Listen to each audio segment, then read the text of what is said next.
Assalamualaikum warahmatullahi wabarakatuh. Innal hamdalillah nahmaduhu wa nasta'inuhu wa nastaghfiruh wa na'udzu billahi min syururi anfusina wa sayyiati a'malina may yahdihillah fala mudhillalah wa may yudlil fala hadiyalah. Asyhadu an la ilaha illallah wahdahu la syarikalah wa asyhadu anna Muhammadan abduhu wa rasuluh. Ya ayyuhalladzina amanu ittaqullaha haqqa tuqatih wa la tamutunna illa wa antum muslimun amma ba'd. Para pemirsa dan para pendengar Roja TV dan Radio Roja, kaum muslimin dan muslimat, rahimani wa rahimakumullah, semoga Allah senantiasa mencurahkan karunia dan anugerahnya kepada kita semua. Pada kesempatan pagi ini kita bersyukur kepada Allah masih bisa dipertemukan melalui program kajian Islam ilmiah yang mana pada pagi ini kita akan melanjutkan pembahasan dari buku Mencetak Generasi Rabbani. Salawat dan salam tidak lupa kita limpahkan untuk Nabi kita Muhammad Sallallahu Alaihi Wasallam, untuk keluarga beliau juga dan sahabat-sahabat beliau dan siapa saja yang meniti sunnah beliau sampai hari kemudian. Para pendengar dan pemirsa Roja TV dan Radio Roja yang dimuliakan Allah, pada kesempatan pagi ini kita sampai pada poin kedua dari bab anak dan penguatan pilar-pilar keislaman, yaitu rukun Islam yang kedua, pembelajaran sholat. Allah Subhanahu wa taala berfirman di dalam kitabnya, wa'mur ahlaka bis-sholati wastabir 'alaiha. Dan suruhlah, perintahkanlah keluargamu untuk mengerjakan sholat dan bersabarlah kamu di atas ibadah tersebut, sholat tersebut. Ini adalah perintah Allah Subhanahu wa taala kepada, khususnya kepada kepala keluarga, orang tua, agar memperkenalkan sholat kepada anak sedini mungkin. Karena ini merupakan rukun Islam yang terpenting setelah syahadat, yaitu iqamus shalah, menegakkan salat yang merupakan pilar hubungan hamba dengan Allah Subhanahu wa taala, hablun minallah. Itu diwujudkan dengan mengerjakan kewajiban salat 5 kali sehari semalam. Dan tentunya perkara pertama yang diajarkan kepada seorang yang masuk Islam adalah salat. Diajarkan wudhu, kemudian salat. Dan salat ini memiliki makna yang sangat penting di dalam kehidupan seorang muslim. Nggak bisa dipisahkan antara muslim dan salat. Hingga Nabi mengatakan, inna bainar rajuli wa bainas syirki wal kufri tarkus salah. Batasan antara seorang hamba muslim dengan syirik dan kekufuran adalah meninggalkan salat. Ini perintah yang sangat ditekankan, banyak sekali perintah-perintah di dalam Al-Quran untuk menegakkan salat. Dan salat ini adalah salah satu ibadah yang mana seorang hamba bermunajat, berhubungan secara langsung dengan penciptanya, Allah Subhanahu wa taala. Oleh karena itu, jangan sampai kita telat dan terlambat memperkenalkan salat ini kepada anak-anak kita. Mulai dengan memperlihatkannya ketika ia sudah dapat melihat, lalu membimbingnya dan mengajaknya salat di samping kita ketika dia sudah bisa bergerak seperti berdiri, ruku' dan sujud. Yang perlu diingat adalah pembelajaran salat ini harus dilakukan dalam suasana yang menyenangkan bagi mereka dan menggembirakan. Karena usia anak-anak bukanlah usia taklif, mereka belum mukallaf, belum dibebani kewajiban. Jadi tujuan pembelajaran salat ini adalah untuk pembiasaan. Hingga ketika sudah baligh, ketika sampai usia taklif, mukallaf, ia sudah terbiasa melaksanakan salat tersebut serta mengerjakan ibadah-ibadah yang lain. Dan sholat ini penentu, sebagaimana dikatakan Nabi, ya jika bagus sholatnya maka bagus seluruh amalnya. Dan batas maksimal menyuruh anak sholat adalah 7 tahun. Jangan sampai telat, lebih cepat lebih baik. Tapi jangan sampai lewat dari 7 tahun baru kita suruh sholat, itu telat, yaitu terlambat. Banyak orang tua yang mengeluhkan anaknya malas sholat dan tidak terbiasa sholat, bahkan kadang-kadang curi-curi untuk meninggalkan sholat. Ya mungkin ini salah satu sebabnya adalah orang tua telat memperkenalkan sholat ini kepada si anak. Ya, anak sudah berusia 9 tahun bahkan nyaris hampir 10 tahun baru ya disuruh dan dipaksa untuk mengerjakan sholat. Ini namanya terlambat. Nabi mengatakan, muru auladakum bis salati wahum abna'u sab'i sinin. Suruhlah anak-anak kamu mengerjakan sholat saat mereka berusia 7 tahun. Itu maksimalnya 7 tahun. Lebih dari itu tergolong telat, ya, terlambat dan keluar dari apa yang diperintahkan Nabi Shallallahu Alaihi Wasallam. Lebih cepat lebih baik, ya. Dimulai dari usia tamyiz. Tadi kita sebutkan ketika anak sudah bisa melakukan gerakan-gerakan sholat, bisa bergerak luas, berdiri, ruku dan sujud, ajak dia untuk sholat. Ajarkan dia untuk sholat, walaupun ya nggak sempurna tentunya anak-anak sholat ya, tapi dia terbiasa dengan gerakan-gerakan itu. Ya seperti ruku dan sujud yang merupakan rukun yang paling penting di dalam sholat. Agar dia tahu kewajibannya nanti. Ya pada usia yang ketujuh, kita hendaknya menyuruh dia untuk mengerjakan sholat ini. Melatih mereka untuk menunaikan sholat ini secara tertib, ya, disiplin, ya, mengenal waktu-waktu sholat. Itu juga perlu. Dan demikian juga hal-hal yang mendukung sholat, ya, mulai dari berwudu, ya, kemudian menutup aurat dan memperkenalkan kiblat kepada anak, ya, sehingga dia tahu, ya, perkara yang sangat mendasar, fundamental, yang sangat doruri di dalam agama kita, ya. Jadi ajarkan juga hukum-hukum yang berkaitan dengan mulai dari bersuci, ya, taharah, bagaimana istinja, dan ajarkan juga cara mengangkat hadas, ya, misalnya dia buang air kecil, hendaknya dia beristinja, ya, kemudian ajarkan juga cara-cara berwudu, lalu menutup aurat, memperkenalkan aurat kepada anak. Ini nanti akan kita bahas pada pembahasan memperkenalkan ataupun mengajarkan hal-hal yang berkaitan dengan pendidikan seksual kepada anak.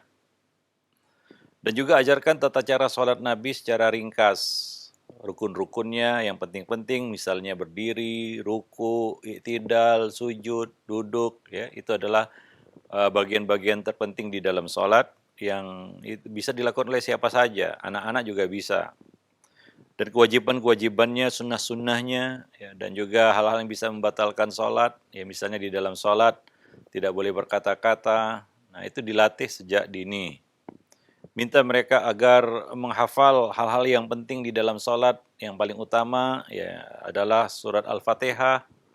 Ya, karena tidak ada sholat bagi orang yang tidak membaca Al-Fatihah, maka ya kita latih anak-anak untuk bisa menghafal surat Al-Fatihah, 7 surat Sab'ul Mathani yang diulang-ulang, yang siapa saja mudah menghafal surat Al-Fatihah ini. Bahkan orang yang baru masuk Islam sekalipun, yang belum mengenal bahasa Arab, sama sekali asing bahasa Arab, tapi sangat mudah bagi mereka untuk menghafal surat Al-Fatihah. Ini salah satu i'jazul Quran, ya, bahwa Allah mudahkan Al-Quran ini untuk manusia. Ya, dan anak-anak tentunya bisa untuk menghafal ini dengan cepat, ya, apalagi anak-anak, ya, hafalan mereka masih fresh.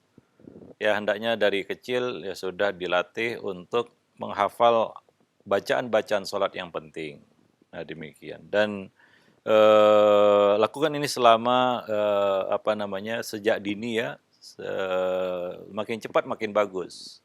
Karena kita lihat di sana ada anak-anak yang begitu masuk usia mukallaf, sholatnya sudah tertata rapi. Dia sholat seperti orang dewasa. Ada yang menginjak 10 tahun bahkan di atas itu, sholatnya masih amburadul, sholatnya masih berantakan, ya belum mengerti ya tata cara pelaksanaan sholat yang benar. Nah demikian. Nah berlaku pepatah yang dikenal di kalangan kita yaitu Allah bisa karena biasa. Itulah hikmah di sini Nabi menyuruh orang tua untuk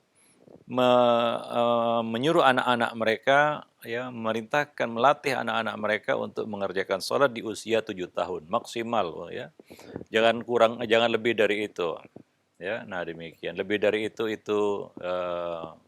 nanti akan banyak masalah-masalah ke depannya. Dan tentunya ya itu semua dilakukan dengan apa namanya ya, dengan suasana yang menyenangkan tadi ya. Sehingga anak ini suka sholat dia, senang sholat.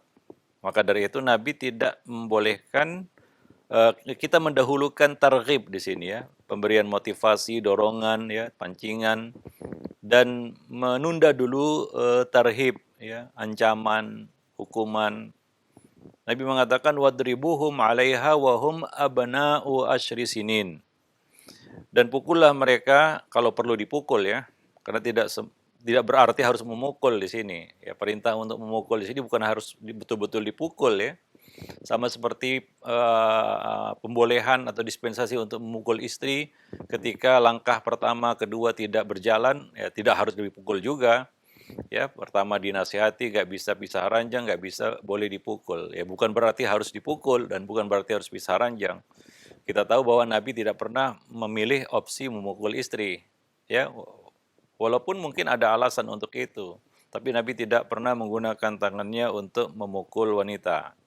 Nah demikian. Anak-anak juga demikian ya.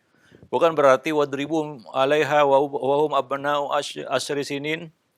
Sebagian orang tua mungkin terlalu zohiriyah ya, terlalu berpatok kepada lafal zahir dari hadis ini, lalu betul-betul dipukul anak itu ya nggak harus juga. Ya mungkin ada cara. Ya ini maksimal hukuman yang diberikan adalah pukulan.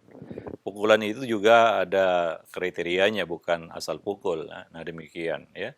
Nah kalau kalau tidak perlu dipukul ya tidak juga dipukul. Ya mungkin perlu sedikit penekanan ataupun apa namanya semacam peringatan keras ya agar dia betul-betul melaksanakan kewajibannya ini. Nah demikian ya. Jadi Nabi tidak membolehkan anak untuk dipukul karena sholat di bawah 10 tahun. Nah ini ada suatu apa namanya ya hikmah yang sangat besar di sini ya.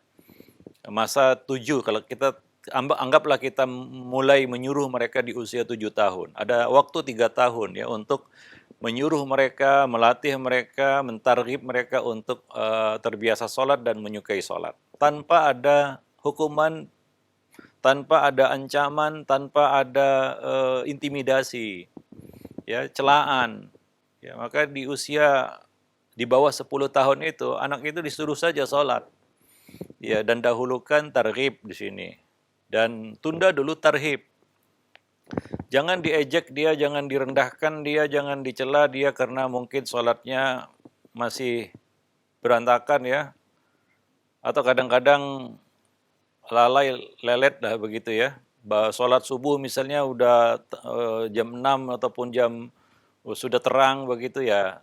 Nggak jadi masalah. Yang penting dia tahu ada sholat subuh dan dia sholat subuh. Nah demikian. Walaupun berat kadang-kadang anak itu bangun pagi ya dilatih. Dan jangan dicela, jangan dibanding-bandingkan juga dengan anak-anak yang lain. Oh lihat si fulan dan si fulan, nah, itu akan membuat dia ya kecil hati dan mungkin dia akan terpaksa sholat itu. Sehingga dia mungkin akan membenci sholat gitu. Karena dia akan berkata dalam hatinya karena sholat aku dipukul, karena sholat aku diejek, karena sholat aku dihina, ya, karena sholat aku direndahkan, nanti dia nggak suka sholat. Ya jadi lakukan pembelajaran ini, pelatihan ini dalam suasana yang menyenangkan dan menggembirakan mereka. Kalau perlu kita dahulukan pendekatan yang bersifat positif, yaitu memberi hadiah untuk mentarghib, untuk memancingnya agar suka sholat. Ya, kalau dia sholat, kalau dia bangun pagi, terutama sholat subuh yang paling berat ya bagi anak-anak. Kalau dia bisa bangun pagi, ya pergi ke masjid bersama ayahnya, nah, dikasih reward gitu ya, dikasih hadiah, dikasih apa namanya ya satu apresiasi kepadanya. Ya nggak harus materi ya karena pemberian itu nggak harus materi.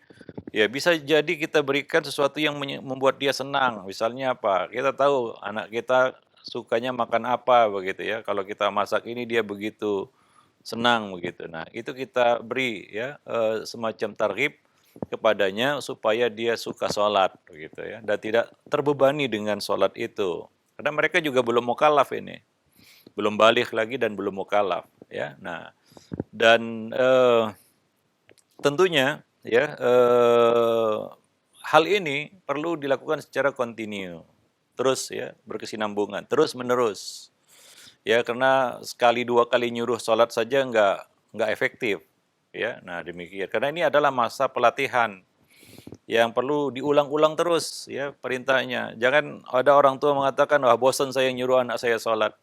Ya, anak masih kecil itu perlu terus diingatkan. Nah demikian. Ya jangan merasa bosan untuk membimbing mereka dan mengajak mereka sholat. Maka dari itu Allah perintahkan kita untuk wastabir alaiha.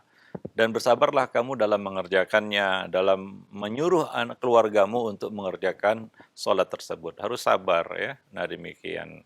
Apalagi menghadapi anak-anak. Maka di sini ya kita anjurkan kepada para orang tua untuk ya lebih mendahulukan pendekatan positif ataupun memberikan targhib, motivasi ya, bisa itu juga memberikan apresiasi kepada anak ya ketika dia mau mengerjakan sholat itu. Jangan berpikir dulu nanti itu mengajari anak tidak ikhlas ya. Anak belum sampai ke situ nalarnya ya. Ini adalah pelatihan ini, bukan penanaman suatu pemahaman, enggak.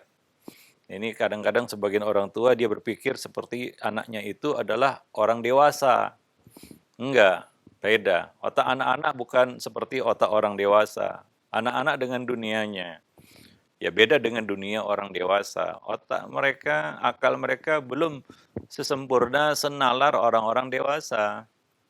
Jadi di sini yang kita ambil, kita petik. Kenapa Nabi tidak membolehkan hukuman di sini kepada anak di usia di bawah 10 tahun?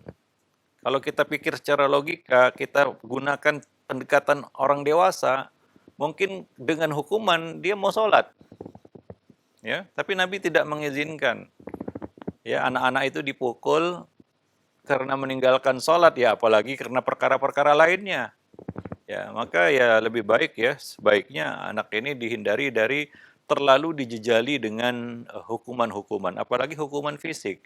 Di bawah usia 10 tahun yang biasanya anak belum memahami arti sebuah hukuman. Dia belum mengerti mengapa dihukum.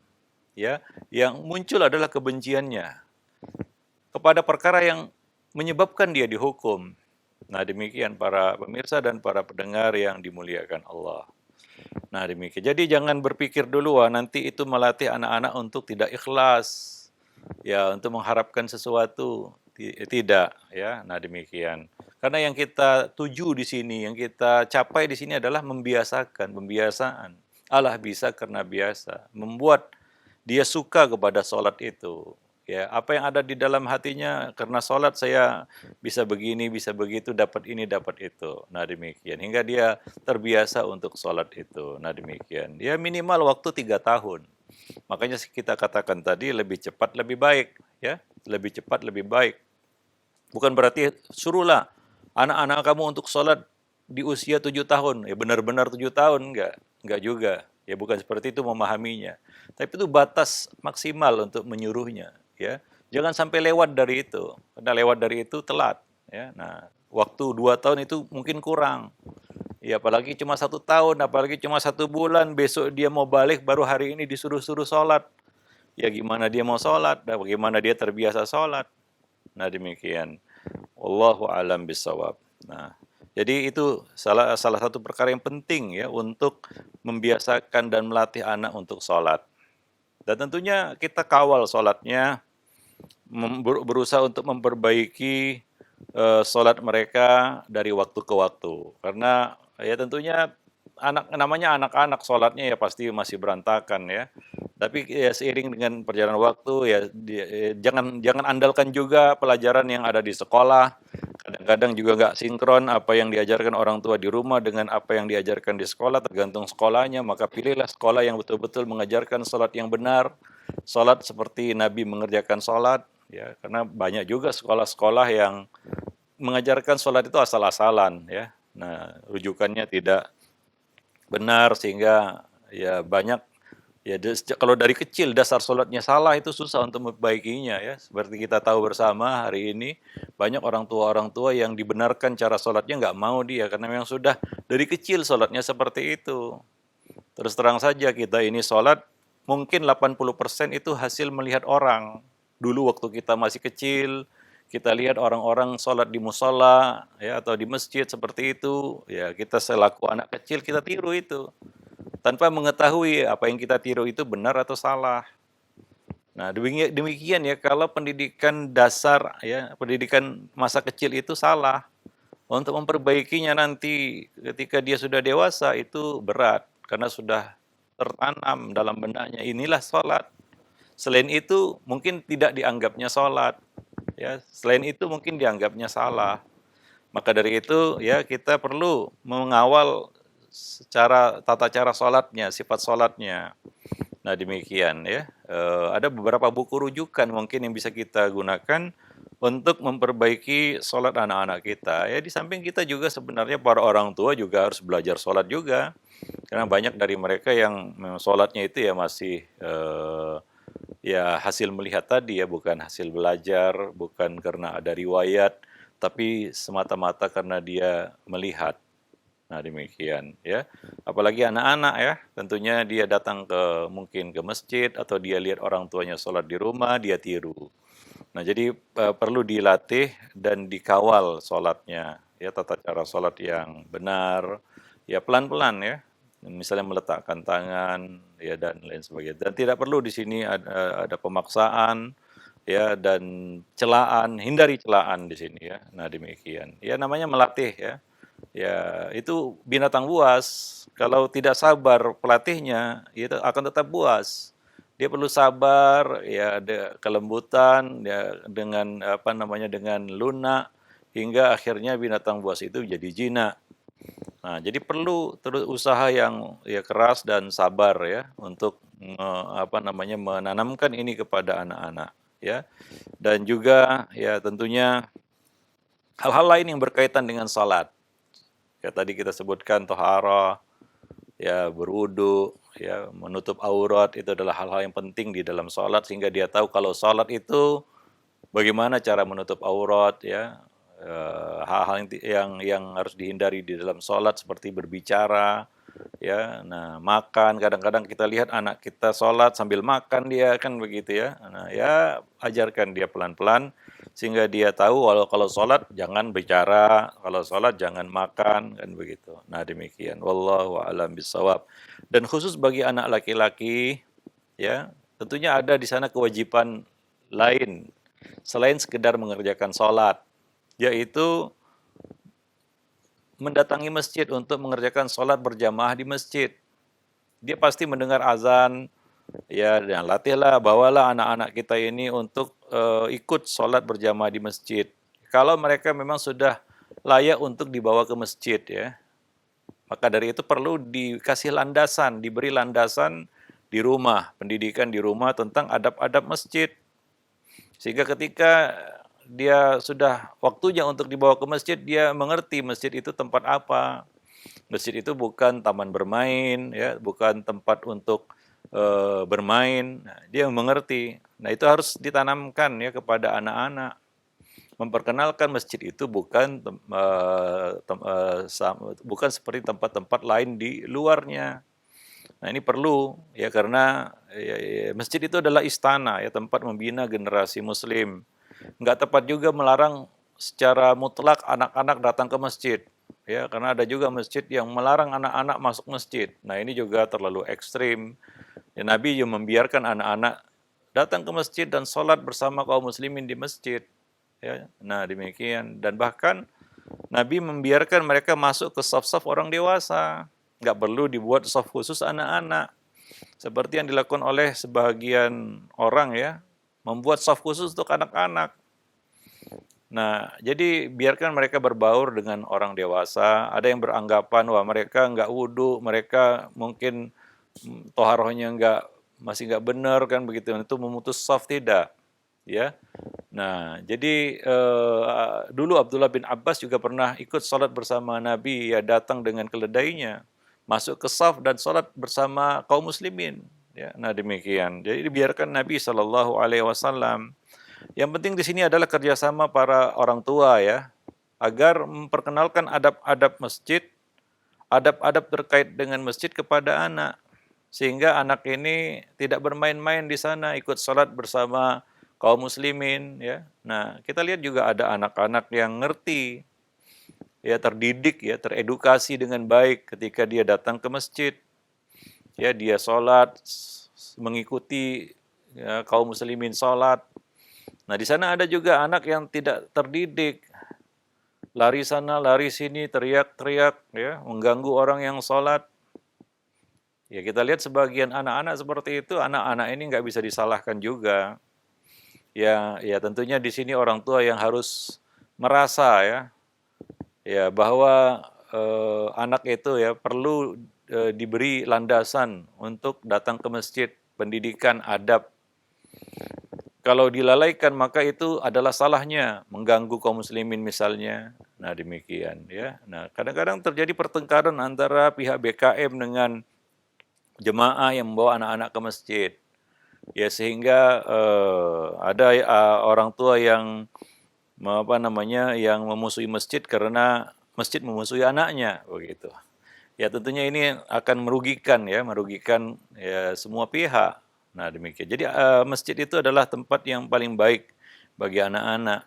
Ya, apa jadinya kalau generasi-generasi muslim ini ya tidak kenal masjid, dia kenal tempat-tempat bermain di luar sana, ya, dan dia asing dengan masjid.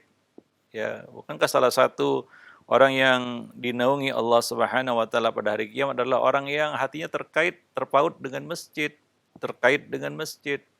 Pemuda yang tumbuh besar dengan ibadah kepada Allah, pemuda yang terkait hatinya dengan masjid. Nah, itu perlu kita jadikan masjid ini sebagai tempat yang aman bagi anak-anak dan menyenangkan bagi mereka, terutama anak laki-laki ya. Nah, demikian. Kalau anak perempuan kita tahu bahwasanya yang paling baik bagi mereka adalah mengerjakan sholat di rumah mereka. Itu mungkin tugas ibu ya untuk mengajarkan sholat berjamaah di rumah bagi kaum wanita bagaimana ya dan seterusnya. Nah, maka dari itu di sini perlu ya kita jelaskan hal ini kepada anak-anak kita sejak dini ya sehingga dia tahu suasana sholat. Bukan hanya di dalam sholat tapi suasana yang berkaitan dengan sholat juga. Nah, jadi agar dengan harapan ketika dia tumbuh dewasa, ketika dia sudah mukallaf, sudah baligh, dia terbiasa dengan hal-hal yang berkaitan dengan sholat ini. Dan itu adalah perkara yang menyenangkan, bahkan dia membutuhkannya, ya, dia merindukannya. Nah, demikian terkait jiwanya, hatinya, dirinya dengan ibadah yang agung ini yaitu sholat. Wallahu a'lam bishawab. Para pemirsa dan para pendengar yang dimuliakan Allah, ya tentunya eh, banyak hal-hal lain ya, misalnya adab di dalam sholat berjamaah untuk rapat dan lain sebagainya, ya, dan bacaan-bacaan sholat, hafalan-hafalan yang berkaitan dengan bacaan sholat yang harus dia yang dia kuasai dan dia bisa baca dengan baik, ya itu perlu kita ajarkan kepada mereka. Nah, demikian. Dan ya sampaikan juga kepada anak bahwa sholat ini adalah ibadah yang sangat penting, ya sangat urgen dalam kehidupan seorang muslim. Ya, seperti yang disampaikan oleh Utsman ibn Abil As, ya, dia mengatakan bahwa pesan terakhir yang disampaikan Nabi kepadaku ya ketika beliau menunjukku sebagai wali kota Taif adalah Ya Utsman, tajawaz fis salah waqdurin nas bi'adafihim fa inna fihimul kabir was-saghir was-saqim wal-ba'id wa dzal hajah. Hai Utsman, ringankanlah salat, ukurlah panjang lama salatmu itu dengan orang yang paling lemah di antara makmum, karena di antara mereka terdapat orang yang lanjut usia, anak kecil, orang sakit, orang jauh, dan orang yang punya keperluan. Nah demikian. Jadi ini perlu kerjasama dari semua pihak ya agar ya apa namanya ya sholat ini betul-betul menjadi sesuatu yang dirindukan oleh jiwa-jiwa kaum muslimin. Nah demikian. Jangan ya membuat lari orang dari sholat ya seperti teguran Nabi kepada Muaz bin Jabal ya Muaz afattanun anta ya Muaz, ketika Muaz melakukan sholat mengimami manusia dengan cara yang memberatkan mereka, yaitu bacanya terlalu panjang. Ya, kadang-kadang ini perlu pengertian para imam juga di masjid ya. Ya, nah demikian. Di belakang, apalagi hari ini masjid lebih kompleks daripada kondisi suasana yang ada di zaman Nabi mungkin. Ya, banyak manusia dengan berbagai macam latar belakang, ya yang lanjut usia, yang anak-anak, yang sakit, yang punya keperluan ya, orang-orang yang tidak kita kenal ya. Nah, tentunya khususnya di Masjid Jami ya, ya mereka para imam hendaklah meringankan sholat ini. Artinya ya sesuaikan dengan kondisi jemaah yang ada di belakangnya. Karena ada juga yang terlalu panjang imamnya sehingga anak-anak jadi nggak betah. Yang pertama dia diam, dia ikut, akhirnya dia mulai ngelantur kan begitu ya. Karena imam terlalu panjang. Ya, maka itu peringatan Nabi kepada Muaz bin Jabal. Afatanun anta ya Muaz, apakah engkau menimbulkan fitnah yaitu membuat orang lari dari salat wahai Muaz, ketika ada salah satu jemaah yang mufaraqah, yang memisahkan diri ya karena dia ada keperluan, ada kebutuhan ya pekerjaannya sehingga dia tidak bisa ikut sampai selesai, dia mufaraqah. Karena mufaraqah itu dia jadi bahan perbincangan ya, dituduh munafik dan lain sebagainya ya. Nah, ketika sampai hal itu kepada Nabi SAW, Nabi tahu masalahnya di mana. Masalahnya adalah Muaz terlalu panjang ya mengerjakan salatnya sebagai imam. Nabi mengatakan bacalah wasyamsi waduhaha ya wasabbih isma rabbikal a'la dan ayat-ayat seperti itu. Nah, demikian ya, juz amma ya. Ya, paling panjang salat subuh itu 60 sampai 100 ayat dalam 2 rakaat ya. Nah, demikian. Jadi beda kita sholat sendiri mau panjang-panjang silakan dengan ketika kita sholat bersama kaum muslimin di masjid. Ini salah satunya adalah ya yang diperhatikan oleh Nabi di sini melarang para imam untuk memperpanjang sholat. Ya salah satunya yang diperhatikan Nabi di sini adalah as-saghir. Di samping al-kabir ya lanjut usia, yaitu karena daya tahan mereka yang sudah melemah. Ya as-sakim orang yang sakit karena memang sakit. Al-ba'id orang yang jauh yang kita nggak kenal, mungkin dia punya keperluan, dan dal haja orang punya kepentingan yang kita nggak tahu ya, kita nggak tahu kita sholat mungkin dia ngantongi tiket kereta api, tiket pesawat ya, kita panjang-panjang ya, dia tentunya gelisah. Nah, salah satunya yang diperhatikan Nabi di sini, kemaslahatan yang diperhatikan Nabi di sini adalah as-saghir, anak kecil. Ya, ini membuktikan juga bahwa anak kecil udah biasa dibawa orang tua mereka ke masjid. Ya pernah ada seorang anak yang menangis ya hingga ibunya mendekapnya, lalu Nabi meringankan salat karena mendengar suara tangisan itu. Nah, suara tangisan anak. Jadi Nabi memperhatikan itu. Jangan sampai anak-anak ini nggak betah di masjid gara-gara ya imamnya kepanjangan itu.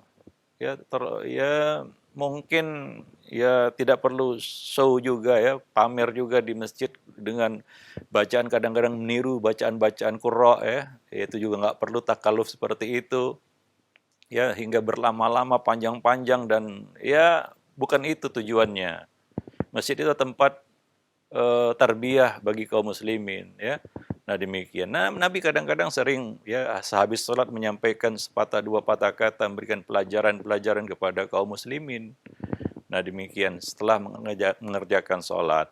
Nah demikian. Jadi itu tempat berkumpulnya kaum muslimin masjid itu. Jadi buat senyaman dan se apa ya se senyaman mungkin ya. Nah, demikian. Wallahu alam bisawab. Nah, demikian saja mungkin ya perkara kedua ya. Dari hal yang perlu kita perhatikan berkaitan dengan penguatan pilar-pilar keislaman. Wallahu alam bisawab. Taib. Dan tadi kita sebutkan ketika anak sudah balik itu ada izin untuk memberikan hukuman tarhib ya. Nah, disitulah waktunya ya karena anak sudah mengerti kenapa dia dihukum, mengerti makna dari sebuah hukuman ya, celaan ya ataupun hukuman ya, dia sudah mengerti itu karena dia sudah balik ya terjadi satu perubahan pada dirinya secara psikologi juga berbeda orang yang sudah balik dengan orang yang belum balik ya. Nah, demikian. Jadi dia sudah mampu untuk menalar itu dan boleh untuk melakukan tarhib ya, marhalah tarhib kepada mereka. Ya tentunya tidak harus tadi kita sebutkan tidak harus dipukul juga. Mungkin ada bentuk penekanan-penekanan, penegasan-penegasan lainnya, peringatan lainnya yang membuat dia ya sungguh-sungguh dan tidak meninggalkan sholat. Nah, demikian. Wallahu a'lam bishawab. Aqulu qouli hadza astaghfirullah li wa lakum lisairil muslimin innahu huwal ghafurur rahim. Nah, baik, syukron jazakallahu khair, barakallahu fiik kepada Ustadz yang sudah memberikan materi yang insya Allah bermanfaat untuk kita semua. Bagaimana mendidik anak, menanamkan untuk melakukan sholat ya. Tadi walaupun di dalam hadis umur 7 tahun, namun itu bukan berarti menunggu 7 tahun untuk menyuruh sholat. Yang mudah-mudahan faedah-faedah yang lainnya kita dapatkan dari apa yang telah disampaikan tadi. Baik, untuk selanjutnya kami buka sesi interaktif, sesi soal jawab bagi Anda para pemirsa ataupun pendengar yang ingin bertanya, silakan. Baik Ustaz, kesempatan pertama kami angkat dulu di pertanyaan layanan pesan singkat. Ada 2 pertanyaan senada. Di antaranya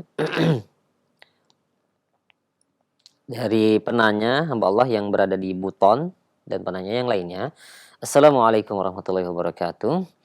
Ya Ustaz, saya ingin melatih anak saya yang masih kecil untuk sholat.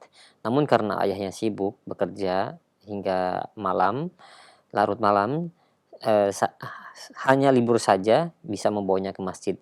Kebetulan masjid agak jauh dari rumah. Bolehkah saya mengajak anak laki-laki saya untuk sholat berjamaah di rumah?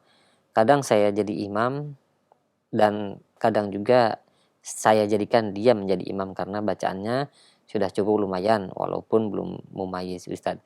Nah, bolehkah melakukan hal tersebut Ustadz? Mohon penjelasannya. Ya, boleh ya.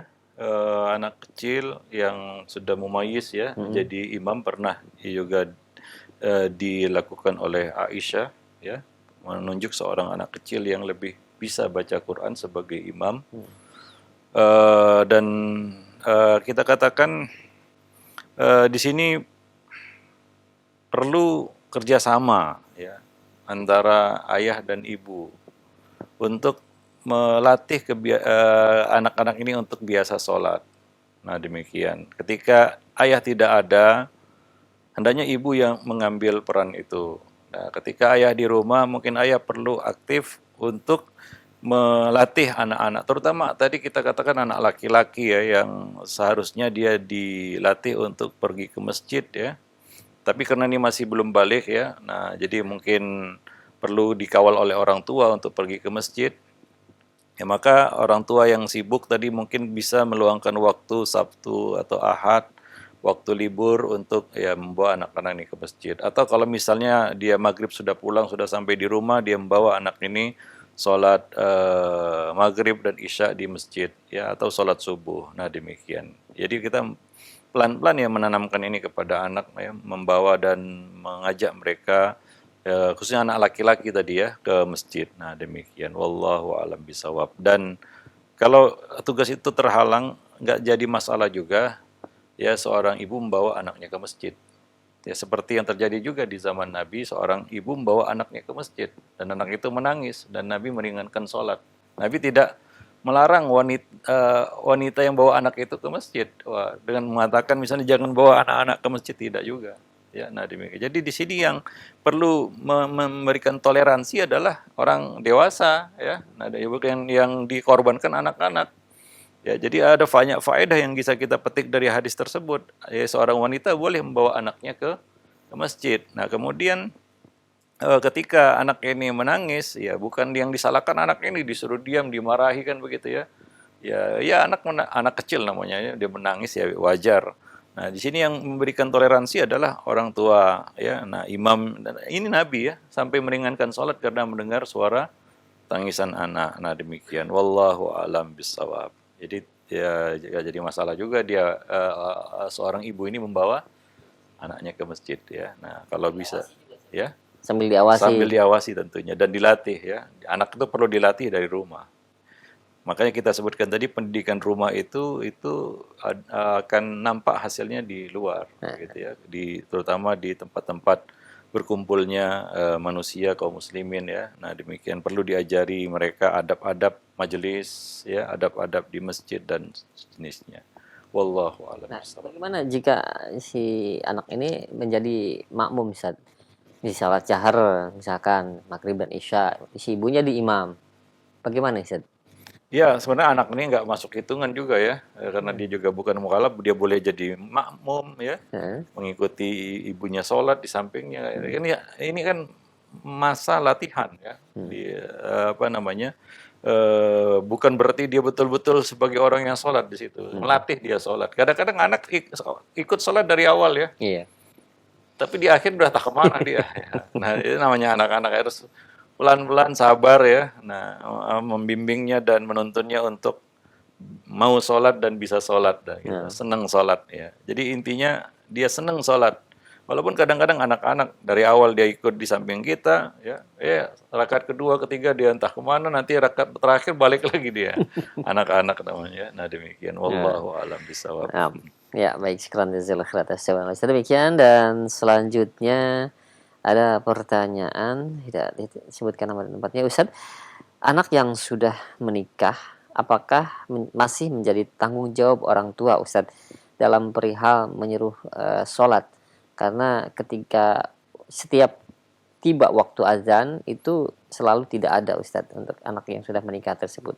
Saya ingin ketika waktu tiba azan itu dia pergi ke masjid, namun seringnya dia tidak ada.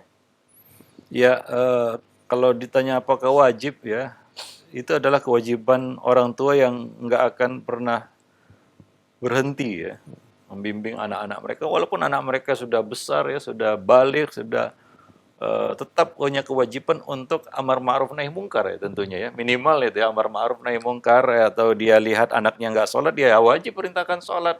Ya tidak boleh dia berkata ini sudah balik, ini bukan kewajiban saya lagi, enggak.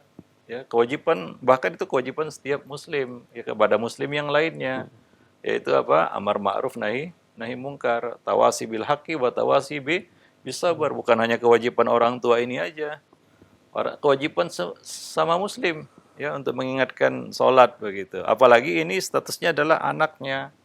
Ya tentunya itu lebih ditegaskan lagi. Ya, dia kan bukan berarti wah dia sudah balik, sudah lepas dari saya, tidak. Ya, nah demikian. Dia tetap menjadi satu ya kewajiban kita untuk membimbingnya sampai dewasa. Bagaimanapun tuanya usia anak kita itu ya, udah nikah, udah punya anak, udah punya cucu, bahkan dia tetap anak bagi kita. Ya, statusnya nggak berubah gitu ya. Dia jadi orang tua, kita jadi anak begitu, enggak. Ya dia tetap sebagai anak kita. Nah demikian. Yang kita punya tanggung jawab ya kepada mereka. Nah demikian. Sebagai seorang muslim satu, dan sebagai seorang ayah ya ataupun ibu yang kedua. Nah demikian. Wallahu a'lam bishawab. Nah, iya, baik, syukran jazakallahu khair atas jawabannya. Demikian, dan yang ketiga masih kami ajukan di layanan pesan singkat, Ustaz. Ada pertanyaan, ya, Ustaz, saya pernah membawa anak ke masjid dan saya tempatkan di saf terdepan dengan saya, Ustaz, karena saya tidak ingin melepaskannya dengan yang lain. Tapi oleh imam ditegur bahwa bagian depan sunnahnya untuk dewasa, Ustaz. Nah, bagaimana penjelasannya? Iya, ya tentunya ada tempat-tempat yang tidak boleh diisi oleh anak-anak ya. Tidak semua tempat boleh diisi oleh anak-anak. Nabi Shallallahu Alaihi Wasallam mengatakan, ya istawu wala takhtalifu fatakhtalifa qulubukum. Rapat dan luruskan barisan kalian dan jangan berserakan, jangan berselisih yang menyebabkan hati kalian saling berselisih. Liyalini, kata Nabi, ya. Liyalini minkum ulul ahlami wan nuha. Hendaklah mengisi barisan yang ada di belakangku, kata Nabi, orang-orang yang sudah balik dan berakal. summal ladzina yalunahum, summal ladzina yalunahum. Kemudian sudah mereka dan seterusnya. Jadi khusus untuk barisan di belakang imam, nah ini tidak boleh diisi anak-anak. Dan ini mohon pengertiannya kepada orang tua yang bawa anak. Kalaupun dia dapat saf di belakang imam, jangan dia bawa anaknya di situ. Kalau dia mau membawa anaknya di sampingnya, ya dia perlu cari tempat yang lain. Ya bisa di sisi kanan, di sisi kiri, atau di belakangnya. Ya. Karena ada tugas-tugas tertentu bagi orang-orang yang ada di belakang imam.